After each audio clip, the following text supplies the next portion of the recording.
ልቧም ሴት ማናት? ልቧም አላህ ያርገን። አላህ ልብ ይስጠን። ዛሬ ልቧም ሴት ማናት? ስለ ልቧም ሴት ተግባር ወይም ባህሪ አብረን እናያለን ማለት ነው። እስከ መጨረሻ ላይክ፣ ሰብስክራይብ ያደረጋችሁ ተከታተሉኝ።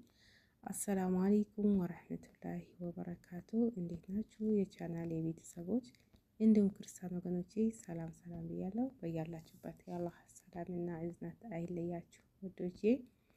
ለቤት አዲስ የሆናችሁ ላይክ ሰብስክራይብ ያረጋችሁ አበረታቱኝ። ነባሮቹም ላይክ ሰብስክራይብ ያረጋችሁ ስለምታበረታቱኝ እጅግ በጣም አድርጌ አመሰግናለሁ። ዛሬም እንደተለመደው በሌላ ቪዲዮ ከች ብያለሁ። የአላህ ፍቃድ ሆኖ አልሐምዱሊላህ። ዛሬ ደግሞ ይዤ የመጣሁት ስለ ልባም ሴት ነው። አላህ ልባም ያርገን፣ ልብ ይስጠን። ሴት ልጅ ብልህ ናት፣ ሴት ልጅ ልባም ናት ከተጠቀምንበት ማለት ነው። እስቲ የተወሰኑትን በእኔ ሀሳብ ይሄ ነው ብዬ ያልኩትን ይዤ ቀርብ ያለው የእናንተንም ደግሞ ሀሳብ አስተያየት ኮሜንት ላይ አስቀምጡልኝ። ስለ ኮሜንታችሁ ሀሳብ አስተያየታችሁ ለምትሰጡኝ ሞራን ብርታት ከልብ አድርጌ አመሰግናለሁ። አሁንም አበረታቱኝ እላችኋለሁ ውዶቼ። እና ሰብስክራይብ ደግሞ የጨመረ አይደለም ያስቸገረኝ ነው። ይሄን ሪከርድ የምትሰሙ ሰብስክራይብ እንድታረጉኝ በትህትና እጠይቃችኋለሁ የሀገሬ ልጆች። እና ዛሬ ስለ ልቧማ ሴት እናወራለን ማለት ነው። ልቧማ ሴት አንደኛ ድንበር አላት ማለት ነው። ድንበር አታልፍም። በራሷም ዙሪያ ድንበር አላት፣ በሌሎቹም ድንበር አላት። ያኔ በቃ ልቅ አይደለችም ማለት ነው። ልቧማ ሴት ማለት ነው።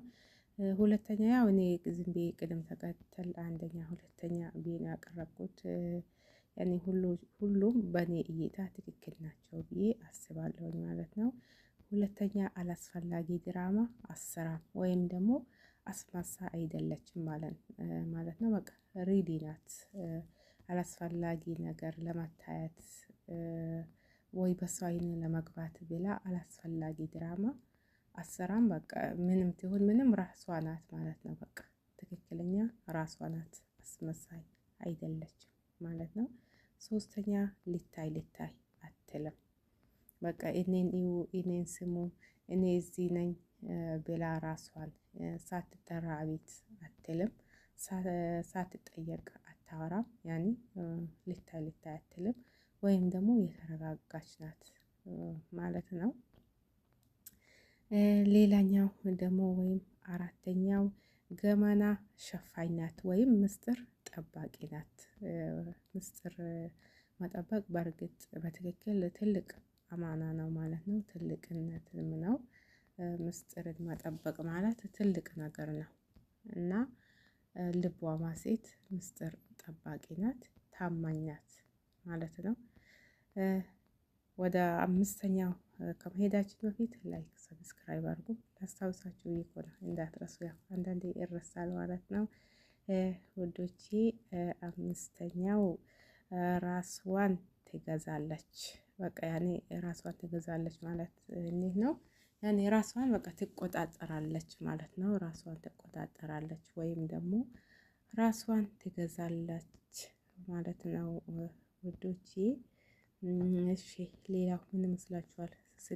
ወደ ስድስተኛ መሰለኝ። አዎ ጽፌ እኮ አላስኩትም። ያው በግምት ሳይሆን ያኔ ማለቴ ያው በቃ ይሄ ነው ብዬ እስቲ በእኔ እይታ ያየሁት ነው ያቀረብኩላችሁ ያለው። ለእናንተም እስቲ ሀሳብ አስተያየት አስቀምጡ ውዶቼ።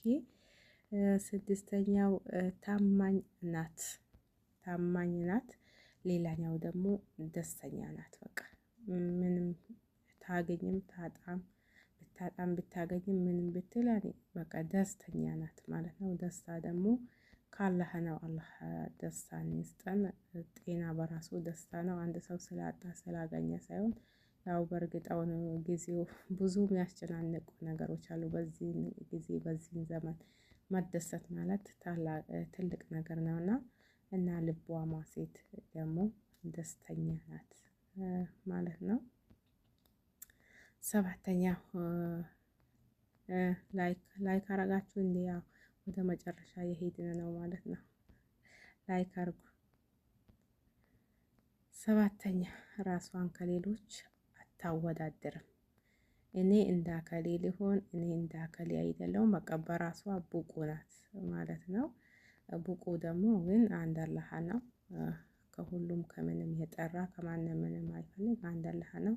ግን ከማን እንትን ብቁ ናት ማለት ያው ራሷን የቻለች ማለት ነው። ያው ራሷን ከሌሎች አታወዳድርም ወይም አታነጻጽርም ማለት ነው። በቃ እሷ ናት ማለት ነው። እኔ እንዳከሌ እኔ እንዳከሌ ብላ ራሷን ከሌሎች ውድድር አታረግም ማለት ነው። ሌላኛው ደግሞ ተግባቢ ናት። መግባባት ትልቅ ነገር ነው። አላህ ደግሞ መግባባትን ይስጠን ማለት ነው። ተግባቢ ሰው የትም ቢሄድ አይቦዝንም፣ የትም ቢሄድ ሰውንም አያቦዝንም ማለት ነው። መግባባት ትልቅ ነገር ነውና እስቲ ከነዚህ ውስጥ የእናንተ ደግሞ ባህሪ የቱ ነው? ከእናንተ ውስጥ እስቲ የቱ ነው? አንድ ሁለት ወይስ ሶስት ወይስ ሁሉም? እስቲ ጥቀሱ።